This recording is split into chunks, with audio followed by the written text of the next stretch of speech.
वंदे मातरम। पिछले चैप्टर में हम लोगों ने हिमालय पर्वत शिखर को देखा था, यानी उत्तरी भारत में जो भी पर्वत पठार था हिमालय के पाद में, उसको हम लोगों ने बांट के पूरा देखा था।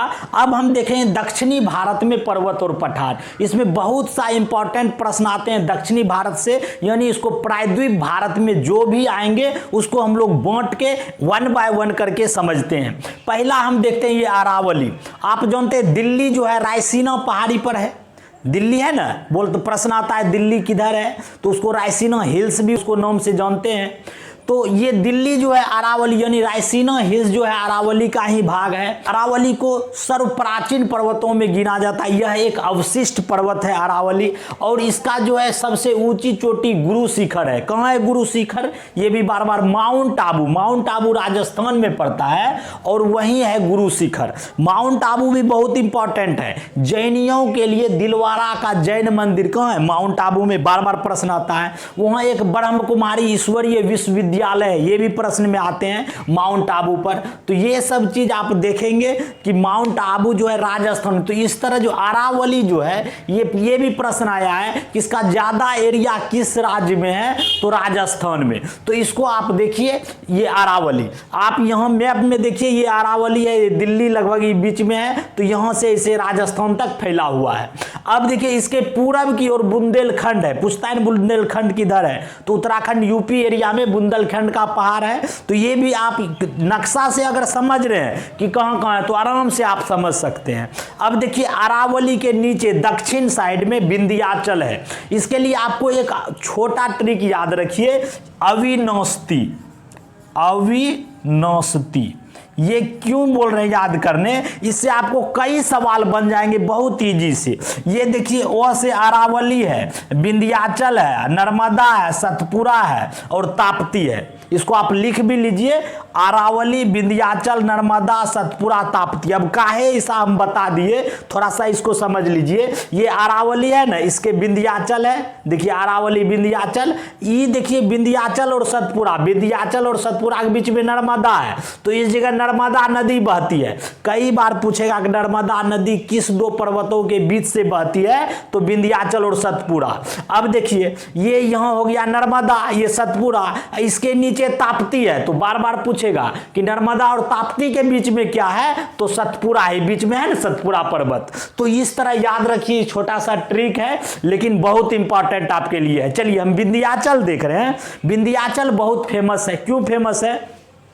कि भारत में इसको जल विभाजक, भारत का जल विभाजक, यानी पूरे भारत को 2 भाग में बांटता है। यानी दक्षिण भारत का जो जल क्षेत्र है इधर नीचे आ जाएगा, ये विंध्याचल देखिए बीचे बीच है ना, जिस तरह भारत में बोलता है बीचे बीच कर्क रेखा है, उसी तरह ये विंध्याचल जो है बीच में है, और ऊपर उत्तरी नदी एरिया है और दक्षिणी एरिया। तो ये इसको जो बोलता है, यहाँ देखिए महान जल विभाजक इसको माना जाता है विंध्याचल को, ये याद रखना है। अब देखिए इसके पूरब की ओर कैमूर पहाड़ी है विंध्याचल। ये भी प्रश्न आता है क्रम लगाने के लिए, तो ये क्रम देखिए याद रखिएगा।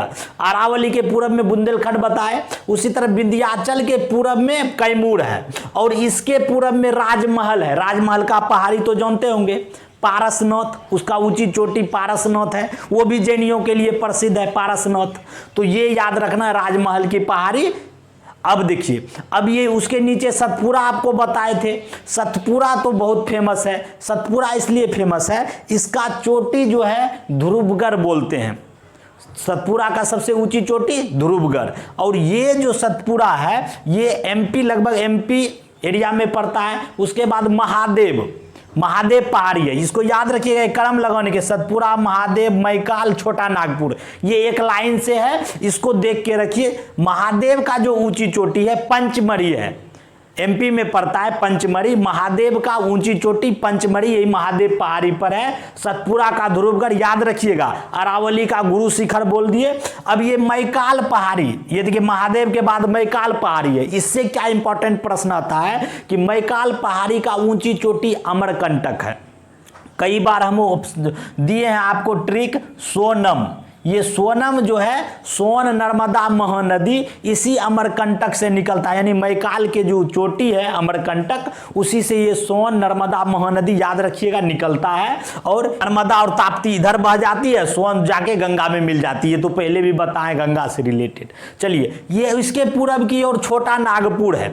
छोटा नागपुर का पहाड़ पठार जो है बहुत फेमस है। क्यों फेमस है बताइए? ये कोयला के लिए, कोयला प्रचुर मात्रा में, छोटा नागपुर तो जानिए रहे झारखंड एरिया में है, तो दामोदर नदी इससे बहती, इस साइड में बहती है और कोयला के लिए प्रसिद्ध है। इसको भारत का रूढ़ कहते हैं, इसको भारत का रूढ़ याद रखिएगा, ये बहुत इंपॉर्टेंट है। भारत का रूढ़ छोटा नागपुर के पठार को बोलते हैं, तो ये आप इसको देख लीजिए। अब जो है इसके बाद ये दक्षिणी भारत का लगभग जो आता है पठार मैदान आ जाता है, इससे कई रिलेटेड आपको प्रश्न आएंगे। चलिए, हम थोड़ा क्या करते हैं, ये पहले देख लेते हैं पश्चिमी घाट। तो ये आप जानते हैं पश्चिमी एरिया का ये है, और ये पूर्वी पहाड़ी, ये पश्चिमी पहाड़ी पूर्वी पहाड़ी, इसी के बगल में पश्चिमी घाट पूर्वी घाट भी इसको बोलते हैं। तो ये देखिए जो यहाँ शुरू होता है, ये आपको महाराष्ट्र एरिया में ये है सहाद्री, सहाद्री पर्वत बोलते हैं महाराष्ट्र एरिया में। और देखिए गुजरात में गिर, गिर राष्ट्रीय उद्यान भी है, गिर का पहाड़ी भी है, गुजरात, गिर गुजरात आराम से याद कर सकते हैं। तो सहाद्री पर्वत कहाँ है? महाराष्ट्र में। ये कई बार प्रश्न आता है।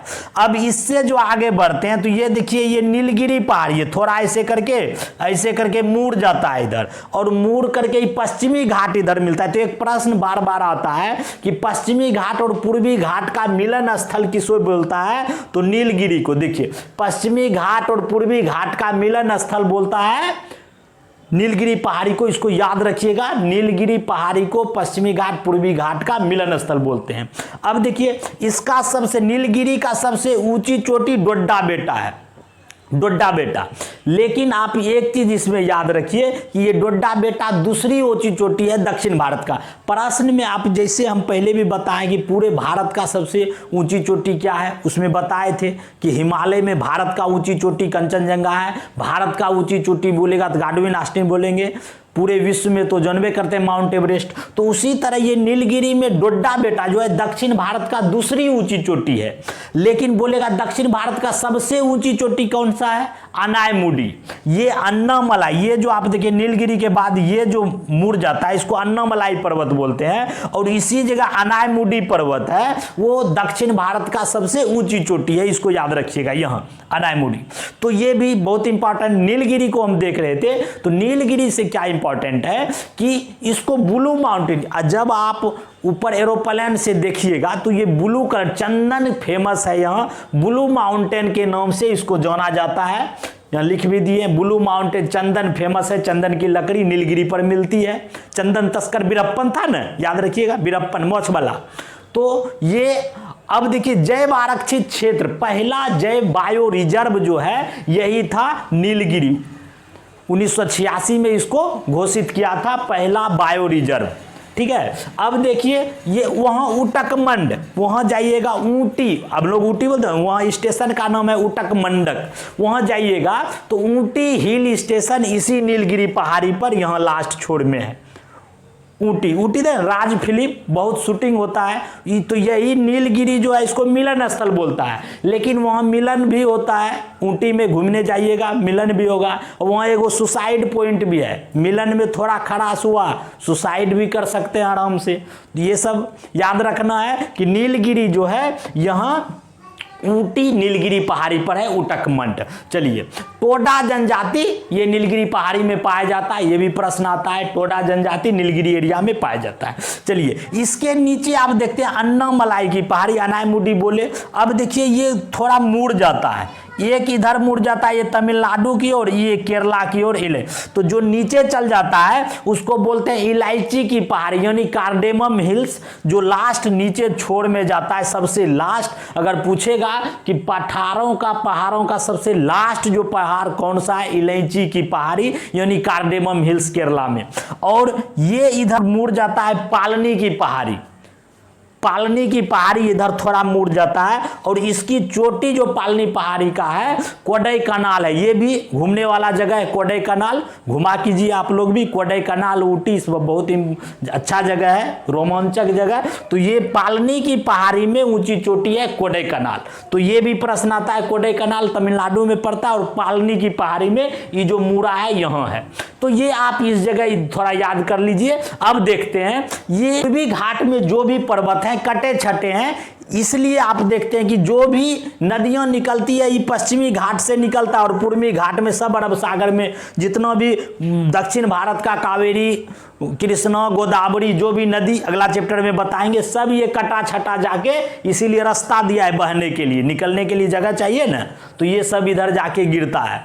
तो ये टूटा फूटा है, तो इसको हम देख लेते हैं। उड़ीसा में महेंद्रगिरी, याद रखना है, उड़ीसा में जो है जो पहाड़ बहुत बड़ा है वो महेंद्रगिरी का पहाड़ी है। अब देखिए उसके नीचे आंध्रा आता है, उसमें नालकोंडा, नल्ला मलाई और पालकोंडा, नालकोंडा पालकोंडा, याद रखिए कोंडा वहाँ का वर्ड है तेलुगु में, तो वो कोंडा पहाड़ ही होता है। तो नल्ला मलाई और पालकोंडा ये जो है आंध्रा में है। ये उसके बाद ये तमिलनाडु में जो है पंचामलाई, तिरुमलाई, तमिल में मलाई मतलब पहाड़े होता है, इसलिए तिरुमलाई और पंचमलाई ये तमिलनाडु में है। तो मलई जो है जैसे बोलेगा तो तमिलनाडु मार दीजिएगा, कोंडा बोले पालकोंडा, नालकोंडा ये सब मार दीजिएगा आंध्रा में। तो इस तरह आप दक्षिण भारत का आप पहाड़ पठार को समझ गए। अब इसमें नदियां कौन कौन है उसको हम देखेंगे अगले चैप्टर में। कैसा लगता है आप कमेंट जरूर कीजिए। मिलते हैं नेक्स्ट वीडियो में। Thank you.